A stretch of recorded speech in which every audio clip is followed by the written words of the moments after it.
la chimère. Il avait l'air hagard quand il entra chez moi. Et c'est avec le geste âpre, la face ocreuse, l'œil démesurément ouvert et la voix creuse, qu'il me fit le récit suivant. Figure-toi que j'errais au hasard comme à mon habitude, enroulé dans mon spleen ainsi qu'en un linceul, ayant l'illusion d'être absolument seul, au milieu de l'opaque et rauque multitude.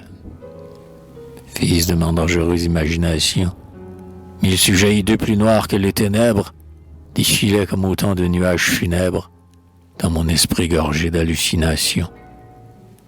Peu à peu, cependant, maîtrisant la névrose, j'évoquais dans l'essor de mes rêves câlins un fantôme de femme au mouvement félin qui voltigeait, tout blanc, sous une gaze rose. J'ai dû faire l'effet, même au passant blasé, d'un fou sur qui l'accès somnambulique tombe, ou d'un enterré vif échappé de la tombe, tant j'ouvrais fixement mes yeux magnétisés. Secouant les ennuis qui la tenaient captive, mon âme tristement planait sur ses records, et je m'affranchissais de mon odieux corps pour me vaporiser en brume sensitive. Soudain, tout près de moi, dans cet instant si cher, un parfum s'éleva, lourd, sur la brise morte. Parfum si coloré, d'une strideur si forte, que mon âme revint s'atteler à ma chair. Et sur le boulevard brûlé comme une grève, j'ouvrais des yeux de bœuf qu'on mène à l'abattoir. Quand je restais cloué béant sur le trottoir, je voyais devant moi la femme de mon rêve. Ah, c'était bien son air, sa taille de fuseau. À part la nudité miroitant sous la gaze, c'était le cher fantôme entrevu dans l'extase, avec ses ondoiements de couleuvres et d'oiseaux.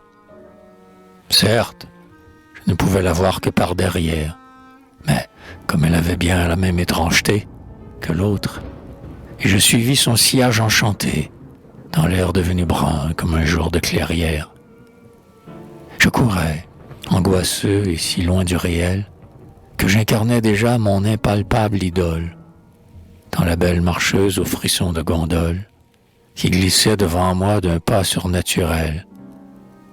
Et j'allais lui crier dans la cohue infâme, frappante et bousculante où ce peuple haï, « Je viens te ressaisir, puisque tu m'agis du cœur pour te mêler aux passants. » Quand la dame se retourna soudain.